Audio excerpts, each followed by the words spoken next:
Salut tout le monde, j'espère que vous allez bien. Alors, pour ceux qui me connaissent pas, c'est Elemo, slammer entre autres et coach en écriture de slam.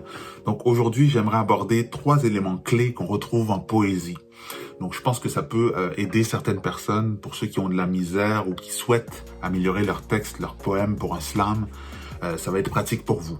Donc premier élément qu'on retrouve en poésie, et que je vois, que je lis quand je lis des poèmes, ça va être le sens. La partie sens va entrer en jeu. C'est-à-dire que toujours, lorsqu'on va écrire un texte, un poème, on va s'assurer de donner un sens. Parfois, les textes, les poèmes plus soutenus, c'est sûr qu'on va pas comprendre tout de suite, mais malgré tout, l'auteur va donner un sens à ce qu'il écrit. Donc la partie sens entre en jeu tout le temps. Le deuxième élément qu'on va retrouver en poésie, c'est l'image. C'est-à-dire qu'on va proposer des images. Qu'est-ce que je veux dire par là? Je parle pas nécessairement de photos, c'est plutôt que le texte va être très imagé.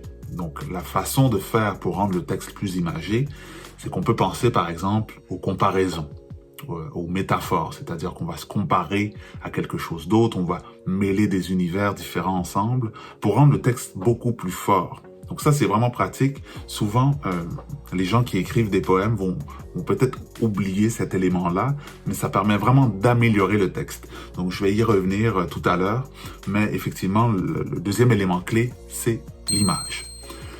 Troisième élément clé qu'on va retrouver en poésie, c'est le son. Donc ça, habituellement, les gens sont quand même assez à l'aise avec ça. Ils vont intégrer soit des rimes, répétition de mots, de consonnes ou de voyelles, bref.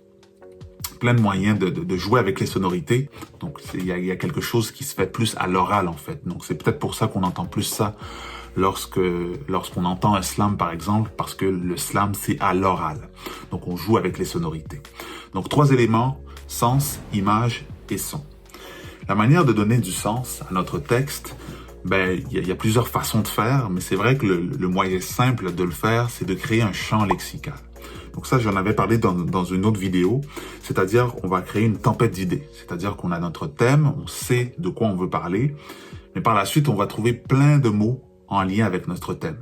Donc l'idée de faire ça, c'est que déjà, on trouve des idées pour notre texte, donc on trouve des mots, et ces mots-là, on sera en mesure de les intégrer dans notre texte. Donc ça permet de développer le texte, mais surtout, ça permet de cerner le thème, ça permet de cerner le sujet, en fait. Si vous avez un sujet précis déjà, mais le fait d'écrire des mots, ça vous permet de mieux cerner, de mieux comprendre, de mieux connaître votre sujet. Et à partir de là, ça va être plus facile aussi pour vous, ou du moins ça va donner plus de sens lorsque vous allez écrire. Donc créer une tempête d'idées, un champ lexical, c'est toujours super pratique pour mieux cerner le sujet.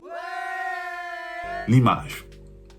Comme je vous ai dit, pour l'image, il y a plusieurs façons de proposer des images, mais c'est vrai que les figures de style, par exemple, les figures d'analogie, comme la comparaison, la métaphore, c'est un moyen quand même assez efficace de proposer des images. Puis l'idée de proposer des images, premièrement, ça rend le texte beaucoup plus beau, plus poétique. Quand on pense à des métaphores ou des comparaisons, il y a quelque chose de plus riche. Mais ça permet aussi de se rapprocher le plus possible d'une émotion qu'on tente de transmettre. À mon avis, je pense que c'est l'élément le plus important, là, surtout si on souhaite écrire un texte pour un slam, pour venir chercher davantage les gens. Je pense qu'au niveau écriture, en tout cas, je pense que l'élément image est un atout là, lorsqu'on veut écrire un texte et toucher les gens. Et troisièmement, la partie son, ça, la plupart des gens, comme j'ai dit, connaissent ça, ont tendance à en ajouter naturellement, donc on va ajouter des rimes. Donc, ça, c'est peut-être, j'allais dire le plus simple, mais encore là, certaines personnes ont de la difficulté à trouver des rimes, ce qui est tout à fait correct. Mais c'est vrai qu'en ajoutant des rimes, ça propose déjà un rythme, il y a quelque chose d'intéressant à l'oreille.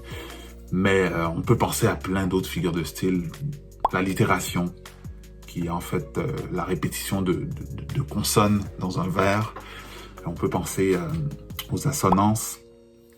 On peut penser à la répétition. La répétition en tant que telle est une figure de style aussi. On peut penser à l'anaphore. Bref, il y a plein de figures de style où est-ce qu'il y a des sonorités qui vont soit se répéter ou on va jouer tout simplement avec ces sonorités-là. Donc, je trouve que le son aussi c'est quelque chose de très intéressant dans le slam. Et puisque c'est dit à l'oral, c'est-à-dire que le slam, c'est un texte, un poème déclamé, mais c'est sûr que la partie son va davantage être utilisée parce que justement, lorsqu'on fait un slam, on entend tous les mots.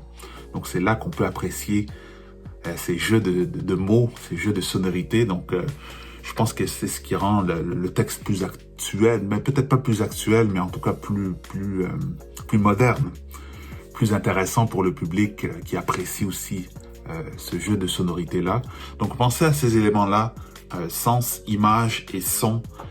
Très souvent, les gens vont s'assurer de donner un sens et vont jouer avec les sonorités. Mais la partie image est souvent oubliée. Donc essayez de proposer des images. Vous êtes capable de comparer quelque chose à quelque chose d'autre. Essayez de mêler les univers le plus possible. Essayez de toucher le public par vos mots. C'est possible de le faire. Donc pensez à ça, sens, image et son. Donc j'espère que vous avez apprécié. Et les mots, coach en écriture de slam. À bientôt.